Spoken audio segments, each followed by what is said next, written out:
Battle to the heavens के पिछले episode में हमने देखा था शेरियन अपने ट्रेनिंग करने के लिए क्विर रिफाइनिंग टावर में एंटर करा था, जहां पर मैग्मा वर्ल्ड के अंदर उसके ऊपर लिजर्ड बीस्ट हमला कर दिए थे। अब लिजर्ड बीस्ट से बचने के लिए वो एक मैग्मा के अंदर चला गया था, लेकिन मैग्मा के अंदर उसे एक स्केलेटन के हाथों में एक फ्लेम दिखाई देता है। वो फॉलन हार्ट फ्लेम होता है। अब आगे एपिसोड स्टार्ट होती है। शेरियन इस फ्लेम को देखता है, कहता है ये पर्सन इस फ्लेम की वजह से इस तरह की हालत में पड़ गया है। पर कितनी खराब बात है कि अब ये फ्लेम वेस्ट हो गया है और ये पर्सन इस फ्लेम को यूज भी नहीं कर सकता है। ये कहते हुए शेरियन वहाँ से बाहर आने लगता है, लेकिन तभी उसके दिमाग में एक आइडिया आता है। वो खुश होकर पीछे मुड़ता है, कहता है पर ये तो फॉलन हार्ट फ्लेम है। अगर मैं इस फॉलन हार्ट फ्लेम को काबू कर लूं तो मैं इसको दोबारा क्विर रिफाइनिंग टावर को देकर टावर को रीओपन करवा सकता हूँ। ऐसे में तो टावर की एनर्जी डिप्लेशन की प्रॉब्लम हमेशा के लिए सॉल्व हो जाएगी। फिर टावर को कभी भी एनर्जी की कमी ही नहीं होगी। अगर मैंने ऐसा कर दिया तो मैं फिर पगोड़ा टावर चैन से जा पाऊंगा। मुझे रिफाइनिंग टावर के बारे में ज्यादा सोचने की जरूरत नहीं पड़ेगी। ये कहकर शेरियन उस फ्लेम को पकड़ने के लिए आगे बढ़ता है। जैसे ही वो उस फ्लेम को टच करने वाला होता है, अचानक से उस डेड बॉडी के अंदर से एक बहुत ही खतरनाक एनर्जी निकलती है, जो कि शेरियन को वहाँ से उड़ा देती है। पर उसी वक्त हम देखते हैं एक एनर्जी फॉर्म होती है, जो कि एक पर्सन का रूप ले लेती है और शेरियन जो नीचे गिर रहा था उसको हवा में ही कैच कर लेती है। शेरियन ये चीज देखकर एकदम हैरान, घबराकर कहने लगता है आखिर तुम कौन हो? तब वो पर्सन जवाब देता है लड़के शांत हो जाओ, शांत होकर इस बूढ़े आदमी के पास आ जाओ। शेरियन को अपने पास लाकर फिर वो बहुत ही स्टाइल में अपनी साकी निकालता है और वहीं पर उस जगह पर उसे पीकर टल्ली होने लगता है। शेरियन को अपने और करीब लाकर शेरियन के मुंह पर अपने मुंह की भाप छोड़ता है, जैसे क्रीपी ओल्ड मैन करते हैं। अभी तक इस ओल्ड मैन की आंखें बंद थी, पर जैसे ही वो अपनी आंखें खोलता है, खोलकर देखकर एकदम शॉक्ड हो जाता है। एकदम से एक्साइटेड होकर शेरियन को घूम घूम कर देखने लगता है। तुम्हारे पास तो फॉलन हार्ट फ्लेम है, कमाल है, तुमने सच में फॉलन हार्ट फ्लेम को कन्क्वायर कर लिया है। फिर शेरियन को सीधा कर देता है, जमीन पर उतार देता है। शेरियन अपने आप को संभालता है, अपने आप को बचाने के लिए रेडी हो जाता है, घबरा रहा है, कह रहा है ये पर्सन मुझे एक ही झटके में देखकर समझ गया कि मेरे अंदर में फॉलन हार्ट फ्लेम है। आखिर ये पर्सन कौन है? इसकी आंखें इतनी ज्यादा शार्प क्यों है? शेरियन फिर तुरंत ही हम्बल होकर फिर उन्हें सबसे पहले ग्रीट करता है। शेरियन उससे माफी मांगता है, ओल्ड मैन प्लीज मुझे माफ करिएगा, मैं भागते भागते गलती से यहाँ पर एंटर हो गया। मैं आपको डिस्टर्ब नहीं करना चाहता था। अगर आपको मेरी इस हरकत से परेशानी हुई है तो मैं आपसे माफी मांगना चाहता हूँ। लेकिन वैसे ही हम देखते हैं वो ओल्ड मैन अपने हाथों को बढ़ाता है और शेरियन के अंदर से उसकी फॉलन हार्ट फ्लेम की एनर्जी बाहर निकलने लगती है। थोड़ी ही देर बाद शेरियन के हार्ट से फॉलन हार्ट फ्लेम बाहर निकल आता है। शेरियन को इस चीज से बहुत प्रॉब्लम होती है। शेरियन गुस्सा जाता है, कहता है ओल्ड सर आप क्या करने की कोशिश कर रहे हैं? लेकिन तब वो देखता है कि शेरियन का फॉलन हार्ट फ्लेम उस ओल्ड मैन से खेलने लगता है। ये नजारा देखकर तो शेरियन और भी ज्यादा शॉक्ड, कह रहा है फॉलन हार्ट फ्लेम को मैंने कम्प्लीटली रिफाइन कर दिया, पर इसके बावजूद भी फ्लेम इस ओल्ड मैन से क्यों ऐसे फ्रेंडली व्यवहार कर रहा है? फॉलन हार्ट फ्लेम इसकी बात क्यों मान रहा है? आखिर ये बंदा है कौन? शेरियन ये अपने मन में सोच रहा था, लेकिन ये बुढ़ा आदमी समझ जाता है और उसकी बातों का जवाब देने लगता है। कहता है कि जो तुम देख रहे हो ये मेरे लिटिल बेबी है। जब तुमने इसे रिफाइन करा उससे पहले ये मेरा हुआ करता था। मैं इसको वापस देकर बहुत ही ज्यादा खुश हूँ। इसको अपने हाथों में लेकर मुझे ऐसा लग रहा है जैसे मैं अपने पुराने दिनों में वापस आ गया हूँ। लेकिन शेरियन जब इसकी बात को सुनता है, सोचने लगता है कि ये बंदा फेंक रहा है। कहता है ओल्ड जेंटलमैन अब मुझे टीज करना बंद कीजिए, क्योंकि जब मैंने फॉलन हार्ट फ्लेम को काबू करा था उस वक्त मैंने ऐसा बिल्कुल फील नहीं करा था कि इसका कोई प्रीवियस ऑनर भी था। शेरियन की बात को सुनकर ओल्ड मैन थोड़ा सा मायूस हो जाता है। कहता है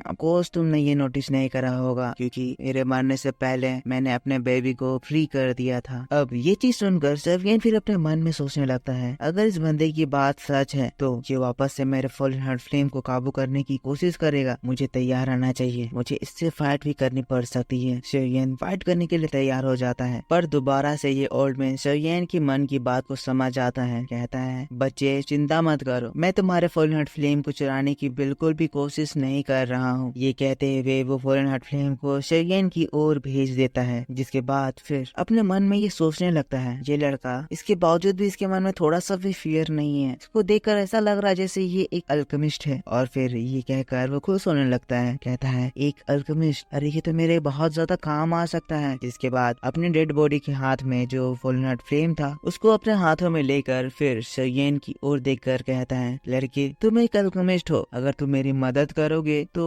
मैं तुम्हें ये फॉलन हार्ट फ्लेम भी गिफ्ट में दूंगा। शेरियन इसकी बात को सुनकर थोड़ा सा शॉक्ड हो जाता है, लेकिन ये ओल्ड मैन शेरियन को ये फ्लेम देने के लिए आगे बढ़ने लगता है। शेरियन हैरान है कि यहाँ पर हो क्या रहा है। अब यहाँ पर शेरियन के रिएक्शन को देखकर, क्योंकि शेरियन इसको कोई भी जवाब नहीं दे रहा है, ओल्ड मैन कहने लगता है, आखिर ये बंदा कुछ बोल क्यों नहीं रहा है, ये कितना ज्यादा ग्रेडी है, इसको मेरी बात मान लेनी चाहिए थी। अगर ऐसी बात है तो मुझे इसे मनाने के लिए कुछ और करना पड़ेगा। ये कहते हुए वो अपने डेड बॉडी से एक रिंग निकाल लेता है और रिंग को एक स्क्रोल में ट्रांसफॉर्म कर लेता है। इस स्क्रोल को दिखाते हुए वो शेरियन से कहता है, बच्ची ये चीज देख रहे हो, इस चीज को heavenly fighting technique, fire ring heavenly fire technique कहा जाता है। शायद तुमने इसका नाम सुना होगा। ये एक बहुत ही ज्यादा फेमस फाइटिंग टेक्निक है। ये मेरे जिंदा समय पर मेरा टेक्निक हुआ करता था। अगर तुम चाहो तो मैं अपने ये दोनों ट्रेजर्स तुम्हें दे सकता हूँ। इसकी बात को सुनकर फिर शेरियन और भी सोच में पड़ जाता है। सोच रहा है कि आखिर ये बुढ़ा आदमी शेरियन को ऐसे बहला फसला क्यों रहा है, जरूर इसके मन में कोई बात होगी। अब शेरियन जो ऐसे शांत हो गया है, अब इसके इस रिएक्शन को देखकर ओल्ड मैन फिर इसके बातों को समझ जाता है और फिर अपने मन में बड़बड़ाने लगता है, ये लड़का कितना ज्यादा ग्रेडी है। यहाँ पर मैंने इसको ये सुप्रीम गिफ्ट्स दिए हैं, इसके बावजूद भी ये मेरे बातों का रिप्लाई नहीं कर रहा है। आखिर ये लड़का कितना ज्यादा लालची है। जिसके बाद वो ऊपर उठता है और फिर गुस्सा होकर अपने एनर्जी को दिखाता है। शेरियन ये एनर्जी देखकर घबरा जाता है। शेरियन डर कर कहने लगता है, ओल्ड सर प्लीज अपने आप को कंट्रोल करें। मैं आपको रिप्लाई इसीलिए नहीं दे रहा हूँ क्योंकि आपने मुझे अभी तक क्लियरली बताया नहीं है कि आप मुझसे क्या चाहते हो। शेरियन की बातों को सुनकर फिर ओल्ड मैन शांत हो जाता है। जिसके बाद वो एकदम से निराश होकर कहता है, लड़के जैसा कि तुम देख रहे हो मेरी ये सोल बॉडी है और ये सोल बॉडी ब्रोकन है। मेरे पास अभी बहुत कम समय है, सिर्फ 2 साल का समय है, और अगर मेरी ये सोल बॉडी जल्दी रिपेयर नहीं करी गई तो मेरी ये सोल बॉडी डिसअपियर हो जाएगी और मैं हमेशा हमेशा के लिए इस दुनिया से गायब हो जाऊंगा। तुम एक अल्केमिस्ट हो, क्या तुम मेरी हेल्प कर सकते हो? जिसके बाद शेरियन के पास आकर कहता है, अगर तुम मेरी हेल्प करोगे, मेरे सोल को रिपेयर कर दोगे, तो इन गिफ्ट्स को देने के बावजूद मैं तुमसे एक और रिक्वेस्ट की डिमांड एक्सेप्ट करूंगा। शेरियन इनकी बातों को सुनकर एकदम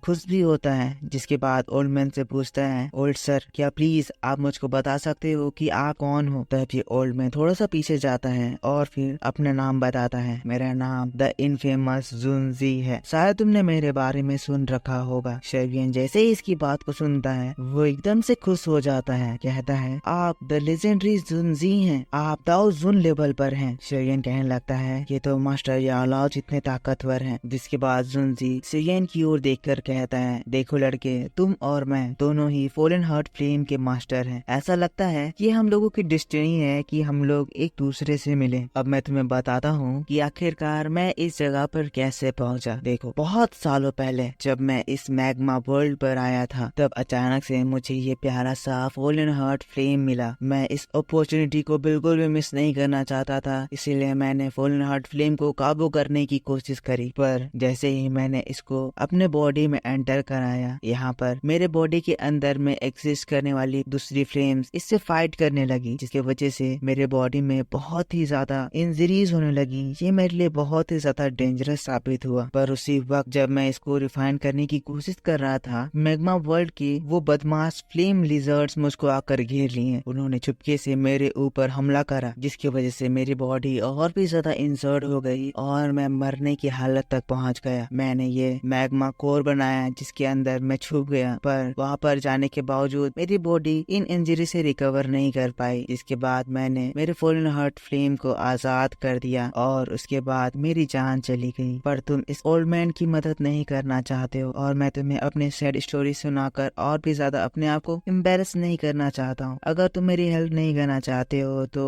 मैं तुम्हें और डिस्टर्ब नहीं करूंगा। लड़के तुम चले जाओ, मैं यहाँ पर ऐसे ही तिल तिल करके मर जाऊंगा। इसके बाद शेरियन अपने मन में सोचने लगता है, मास्टर यालाओ हॉल ऑफ सोल की कैद में है, अगर ये ओल्ड सर शेरियन की हेल्प करे तो वो यालाओ को छुड़ा सकता है। जिसके बाद शेरियन उन्हें रोकता है, कहता है, ओल्ड मास्टर प्लीज आप रुक जाइए, मुझे नहीं पता था कि आप इतने ज्यादा दुख में हैं। मैं आपकी हेल्प करना चाहता हूँ, मैं आपके सोल को रिपेयर करने मैं आपकी हेल्प करूंगा। और दोस्तों बस इसी बात के साथ बैटल थ्रू द हेवंस का ये एपिसोड इस जगह पर खत्म हो जाता है। आई होप आपको ये वीडियो पसंद आया होगा। अगर आपको मेरा एक्सप्लेनेशन पसंद आया है तो इसको एक लाइक करना। नेक्स्ट वीडियो बहुत जल्द आएगी। Thanks for watching.